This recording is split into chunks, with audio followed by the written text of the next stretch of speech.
In the early years in my professional career, it was pretty tough. Coming out of the Olympic trials, I didn't have a lot of promoters coming after me. The 2 losses I suffered early in my career, it was basically from a lack of focus, a lack of guidance. Following the fight with Chanel, I really didn't know my future in the sport. What made me refocus was facing 10 to 20 years, not wanting to be a could have been, a should have been. I always wanted to live up to my potential.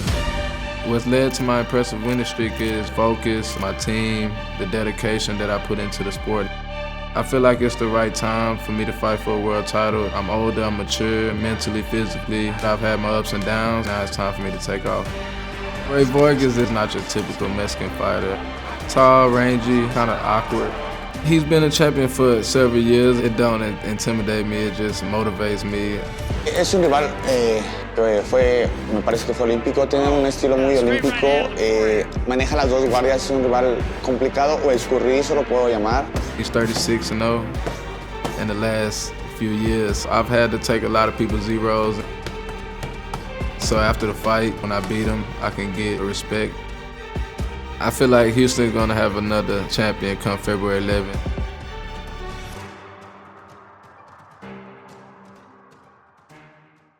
It's The Last Stand, and here is your host, Brian Custer. That's right, it is The Last Stand. We bring you the biggest names in the sport. I'm Brian Custer, and joining me today is one of the top fighters at 130 pounds. You know what? Probably by the time people see this, they're going to be saying, and the new world champion at 130 pounds. Oshaquie Foster is with us today. How you doing, man? I'm doing good. What about yourself? Good. It's good to talk. So you finally get the opportunity, man, to fight for the world title against, listen, Rey Vargas, a 2-division world champion. The man is unbeaten in 36 fights. So you talking about getting your opportunity, that's quite a task. Right. And an opponent. Tell me about taking on Rey Vargas. Oh man, I love the opportunity, man. I just feel like it's that time, you know. Like you said, 2-time world champion.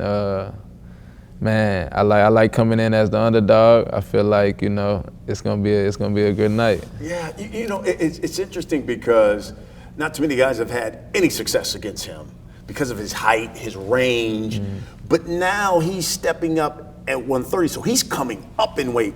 Your division. You're the bully of this division, so it would seem as if you're the one somewhat with the advantage, considering he's coming up into your neck of the woods. Yeah, I definitely feel like, you know, I got the advantages, and you know, he coming up, and I feel like he haven't faced the style that I possess, you know, with the speed, the power, different things that I can bring to the ring. And you've said that to me before. What do you mean by that? When you look at his resume and guys he's faced, how are they different from Oshaquie Foster? None of them guys was athletic to me, you know. They were straightforward guys. Nothing to take away from them guys, but I just feel like, you know, he haven't faced anybody real elite, you know. How gratifying, I mean, listen, becoming a world champion for the first time has got to be gratifying, but then to do it against a guy where it seemed like everything's aligned for him. You know, it's like, ooh, you're coming to Texas, you're going to have a huge Mexican following in the audience. You won the title here last year. And then all of a sudden you come in here and dethrone him. All of a sudden people are looking at you different, like, whoa, okay, who is this guy? How gratifying would that be for you? Man, it'll be great for me, you know, and that's what I plan on doing. You know, I like that the stage set up like that, you know, because, you know, it just gives me a more chip on my shoulder to be able to come in and be sharp, don't let my guard down, and just, you know, prove that I belong. Yeah, you know, talk to me about how you got to this point, because you're here on a 9-fight win streak, right? And you know how this business is, especially in boxing. You suffer a loss, it's like, oh my God, the end of the world. And you suffered 2 losses early in your career when you were on Showbox. And now you're here. To me, it's like you're the personification of perseverance. What was the flip? What was it that changed things around for you? you know, getting away from certain influences in my life, moving away from my hometown, getting out the hood, you know, things like that. We lost our gym in 2011, really right when I got out the Olympic trials. So, you know, I really didn't have nowhere to go other than the street. So it's just getting away from them outside influences and the outside noise, and you know, moving to Houston and just dedicate myself. Houston's got some great fighters. I mean, now you, Charlo, Shakur. I mean, you got a lot of really good fighters here. Talk to me about the early days of Oshaquie, because I don't know if a lot of people realize you were a phenomenal amateur. I mean, a really good amateur. And then, like you said, all of a sudden you get caught up in that life, that street life. What happened? What happened? I would say guidance. You know, I lost my mother when I was 12. You know, to cancer. That was one of the big things. And then me and my pops, we was cool, but we didn't have like the best relationships. You know, I had a rough time with him, so I basically was trying to find some guidance, trying to find something that, you know, that I can love, that care for me, and that's the first thing I thought would be was the streets and stuff like that. So that was the biggest part of it. And when we talk about that street life, you even had to go to jail, and talk to me about what was that like for you? Was that an awakening when you were sitting maybe in the cell, like, holy cow, what am I doing here? When I was, you know, a really good boxer, you know, what was that like for you, that part of your life? The last time I went, it was the biggest thing, because I had been in and out, but it wasn't never any big charges. And the last time I went in, I was facing 10 to 20. Wow. And it was just like, you know, one of them things where what you gonna do? You know, you gonna be old man saying that you coulda, woulda, shoulda been, you know, this and that. So just not wanting to let my potential go to waste, and just wanted to try to give it all I got. And when you got out, who was that one person that helped change things for you?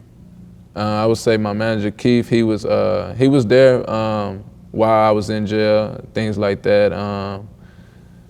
After we moved out, we came straight to Houston. I went to train with Bobby, Ben, and Aaron and them, and it was just, you know, they've been knowing me since I was 8 years old.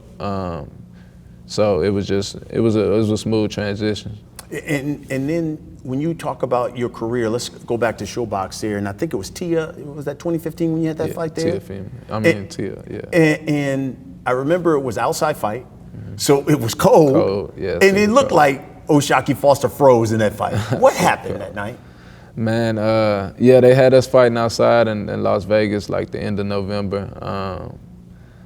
But also, like I said, it wasn't. I was really still just trying to balance the streets and trying to box at the same time. We didn't have no gym in the Orange, so we was just training in a warehouse with a gym. I mean, we built a little wooden ring.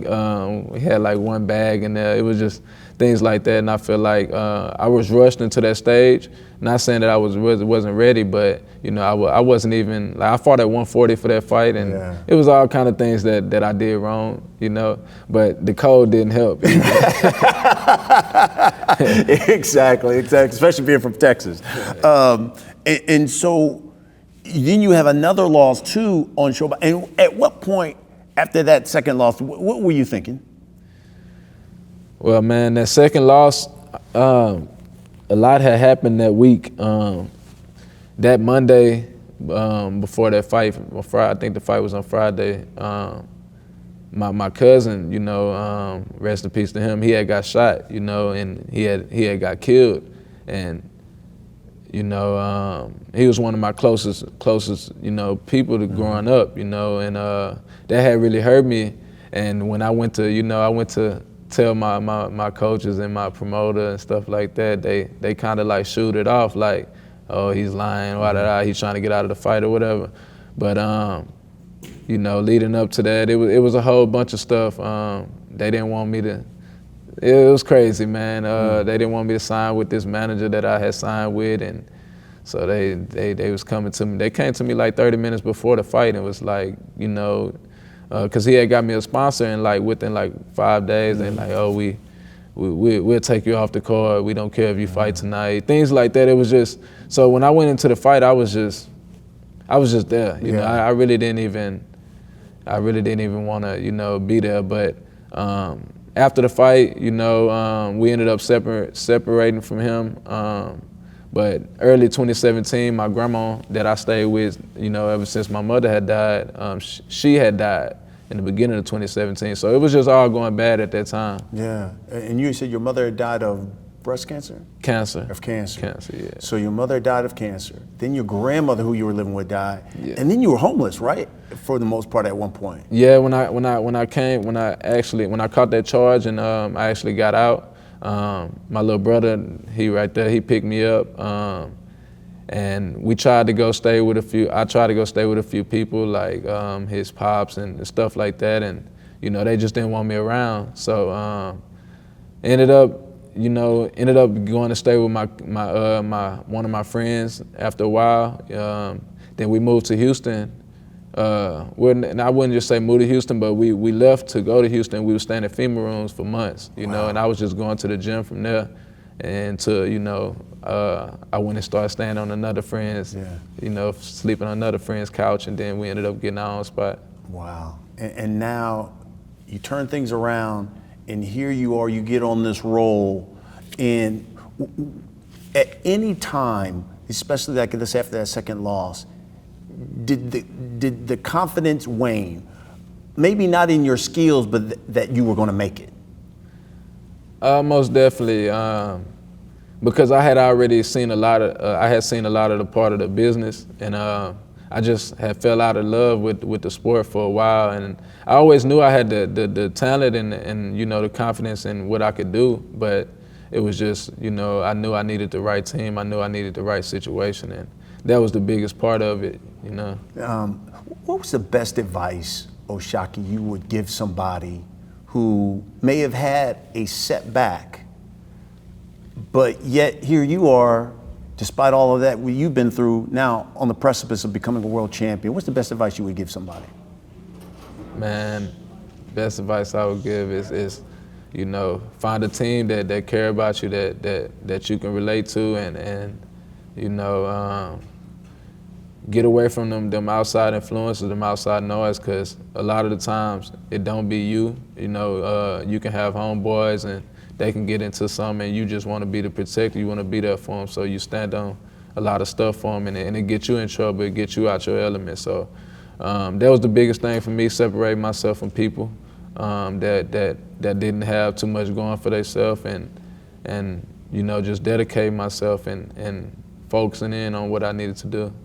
You know, it's interesting because I remember sitting down with Gervonta Davis in Baltimore, and listening to you, you know, there's certain parts of your life story that's similar to his. And I remember he told me this one thing, and I asked him, I said, why are you so successful as a fighter? And he said, because of everything I've been through, I know there's no man that can beat me. If I've gone through what I've gone through and I'm still sitting here, there's no man that's on the opposite side of that ring that can beat me. What about you? When you step into that ring now, what is it about Oshaquie Foster that people need to know? Man, I'm not gonna lie. I take that with me a lot, especially on my road back to this position. You know, I used to tell myself before the fights, going in as a B-side, and just like, you know, these guys haven't been through what you've been through. They haven't seen what you've seen. You know, so most definitely feel like, you know, a lot of the stuff that I've been through, you know, I've literally, you know, saw a bullet come by me, hit my friend right next to me, things like that could have took me out, you know. So it was just, you know, when I go into these fights, that's why I feel like I'm physically, mentally, I'm ready right now, because, you know, a fight ain't nothing to me, you know, especially seeing and being through what I've been through, it's nothing, you know. I feel like nobody can beat me. I feel like, you know, the God and you know, the universe has prepared me for this moment, and you know, I'm just ready. Obviously, Shakur vacated this belt. He's gone. Is Oshaquie Foster the best fighter at 130 pounds right now? I've always felt like that. You know, I've always felt like I was the best at 130. It just needed to be proven. I wouldn't say that, you know, I feel like it's the perfect time, right? You know, I feel like whether he was there or anybody else was there, I feel like it was going to be shown, you know. Is there a fight out there, trust me, being a world champion is an accomplishment in itself, but is there a fight out there, like everybody has that one fight that they're like, yo, that's the fight we need. You know, obviously Tank wants Ryan, you know, Errol wants Bud. Who is Oshaquie Foster one? Who's that guy out there that you said, that's the guy I can't wait to fight to really add to my legacy? I see a lot of people putting a lot of hype behind Navarrete and guys like that. So I would love to see that guy across the ring for me. I'd love to go to 135 and see any one of them guys, you know. So, I mean, I don't like to pick and choose because I want to see the best, you know, all of them. We ain't ducking no smoke at all. What would it mean to you, become a world champion? Man, it'll mean the world, you know. It's something that I've dreamed about since I was a kid, you know. Then to go through the roads that I went through to not even see myself in this position. So it's definitely one of them things where, you know, I'm grateful, I'm blessed, and man, I just can't wait, you know. I feel like it's that time. When we look at down the road in the future, how I guess weight divisions are we talking about? When it's all said and done for Oshaquie Foster, where do you see you ending your career? What weight? I would say like 40. You want 40? 40. You know, if I can get big enough, put enough weight on, I mean, put enough, you know, muscle on, shit. I pushed to 47. I done sparred them guys. I done sparred heavier to 160. I'm not saying I'll go to 160 or 54, right. But you know, if the right opportunity presents itself, yeah, I'd most definitely feel like, you know, I can. What's your goal? What's your goal in this sport? Man, to make history, you know, for my family, my city, become unified, and become a multi-division champion. I want to be in the Hall of Fame. Oh, I love it. I love that. Who's been the influence on you when you talk about fighters? I'm talking about fighters. Like, who was the guy when you looked at, maybe as a young guy, you're like, man, I kind of patterned my style after him. Who is that guy? The main two was Zab Judah and Floyd. But you know, I've studied a whole lot of people, but I've actually been in that when I was 14 and I moved to Vegas for like a year. I went to my freshman year of high school out there. I trained with Roger Mayweather for a year, and so I got to see Floyd and got to relate to him a little bit, things like that. Yeah, I got it. Best advice you would give somebody who's been in that street life and like, man, I need to get out of it. What would you tell that guy, that person? Man, you know, you feel like you got to be loyal to your homies, but loyalty don't always bring the same. It don't always be loyal back to you. So just get away from the people that's dragging you down, that's pulling you into certain situations, and get with people that's, you know, doing better for themselves and want to do better for themselves.